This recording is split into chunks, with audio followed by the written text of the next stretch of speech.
love the channel and find it useful in becoming a happy retiree. Subscribe today. Forget the 4% rule. Rethinking common retirement beliefs. Another ridiculous article in the Wall Street Journal that we need to break down. Another disinformation type article that will confuse the heck out of all investors. I had a couple of friends and clients and colleagues email me an article that was recently published in the Wall Street Journal that gets to the very number that it keeps us all up at night. Is there anything more important than this number? It's not your nest egg number. It's not your spending number. It's not your mortgage amount to pay your mortgage off. It is the following number that will be the topic of discussion today here on Money Matters, and is the topic of discussion in retirement planning circles and has been for years, arguably because it's one of the most or the most important number to focus in on, and that is the withdrawal rate. The withdrawal rate number that you use in your retirement planning. How much can you take out? How much can you take out of the nest egg over time and not run out of money? That is what we're all worried about. That's why we're climbing, saving to a point, and it all is predicated upon how much of it per year we can use. How much can you withdraw every year? Can you take 4%? Can you take 5%? How about 6%? I don't know, 7%. What's the number? Is it 4% with inflation every year? Is it 4% without inflation? Is it 4.1 or 4.2? I think I've heard something like the 4.1, right? Is it 5% without inflation? $1,000 a month rule. I've written about it many a time. Or is it some sort of combination strategically of all those numbers put together? There's an article this week in the Wall Street Journal that I want to break down. It's called Forget. Here's the title: Forget the 4% rule. Can't even take 4% anymore. Rethinking common retirement beliefs. Typical headline in the personal finance section. So it says you can't use the 4% rule anymore. What? Instead, they want you to use the 3% rule. You know, as you go through this, and again, there's so much wrong about this article. It says today the new rule is 3%. And as I read through this, it's this typical drumbeat of you really can't do anything in retirement kind of numbers we've talked about over the last year. Hey, better yet, don't use 3. So 4%'s dead. Can only use 3. Hey, better yet, just use 2% of your money. Even better, take 0% every year of your money, and that way you won't run out. And oh, by the way, remember Susie Orman? We talked about this a couple months ago. Susie Orman wants you to work until you're at least 70. This professor, Wade Fu, P-F-A-U, Wade Fu, professor at the American College of Financial Services in Bryn Mawr, Pennsylvania, says that the 3% rule is the new safe withdrawal rule, or rate. So you put the Susie together. Let's say you had Susie and Fu do your retirement planning for you. You know what they'd say? They'd say, listen, you got to work until you die, take out nothing ever, and then you'll never run out of money while you're living. That's really what this all gets to.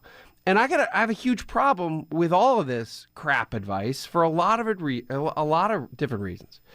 So one, first of all, the study and the assumptions that they use in this latest article, way off base from reality, at least from what I can tell. And at some point, the advice in general when it comes to financial planning and investment advice, particularly financial planning, and this is more of a planning number here. Hey, how much can I withdraw every year? At some point, advice has to work in the real world for real people. It's got to be applicable to most people in order for it to be advice or a rule. Otherwise, it's universally useless. Rather than basing someone's entire retirement career on platitudes that can never fail. Okay, hey, work till you die. Take out virtually 0%, and that way you can't run out of money. That doesn't help anybody. That's advice that doesn't help anybody. doesn't help support the average person in America. And it leads to people, and this is why it makes me so angry, it just leads to people giving up and never getting started to begin with. And that is a real problem in America. Most people have just give up way before they even start. Well, man, I got to save. We had a call last week. Hey, Wes, I just read an article. I need to save 25 to 30%, 30 times, 25x, 25 times my salary to get to retirement.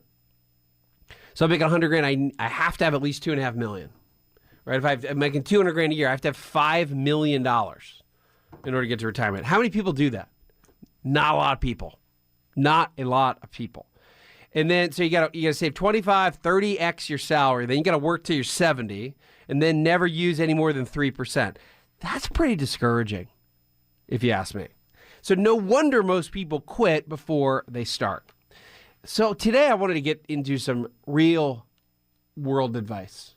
I want to talk about the reality of putting together what I've seen over 20 plus years when it comes to how much money do you use. And it on the surface it's a slightly mundane, boring topic, but it's not at all, because it's something that I know you're thinking about this. One of the most common conversations I have with any family, and it doesn't matter if they have $500,000 or $5 million, you're worried about the same thing. How much every single year can I use? What's the percentage amount every year that I can use pretty much on average so that I know that I won't run out of money by the time I'm 95 or 100? And oh, by the way, I'd like to leave some money to my kids at some point. Some people want to do that. Some families don't. Funny, Luke Moss in the studio just perked up when I said that. Through his blue glasses that make him kind of look smart and cute, he just paid attention for the first time all morning when I said something about leaving money to your heirs. Luke, that's pretty smart of you. Pretty smart of you. Just gave me a little thumbs up. Okay. So that's what we're talking about today. I went back and read the 4% rule study from the great William Bengen, financial planner. He had a bachelor's of science degree from the Massachusetts Institute of Technology. Yes, that's MIT, in aeronautical engineering. And he became a financial advisor. That's a pretty good advertisement. Pretty smart guy, right? And he is the grandfather of what you and I have come to know, the 4% rule. I went back and read the study, the original study, black and white. His original work on trying to understand how much you can pull out safely without running out of money. And that original study is the genesis of, hey, 4%, that's the number that you can take out. And he published this in the Journal of Financial Planning back in 1994. And that has become, his study has become the standard in the personal finance investment planning industry. 4% rule. That he is the father of the 4% rule, somewhat of it's a universally agreed upon standard in investment planning. Hi, I'm Wes Moss, and thanks for taking a minute to hear about what's so different about my new book, You Can Retire Sooner Than You Think. So unlike other retirement books, this book will give you a step-by-step guide, whether you're in your 20s or 30s or 40s or 50s, to learn from what these successful and happy retirees did to get there. I hope you enjoy the book, but more importantly, I know that it'll help you retire sooner than you think.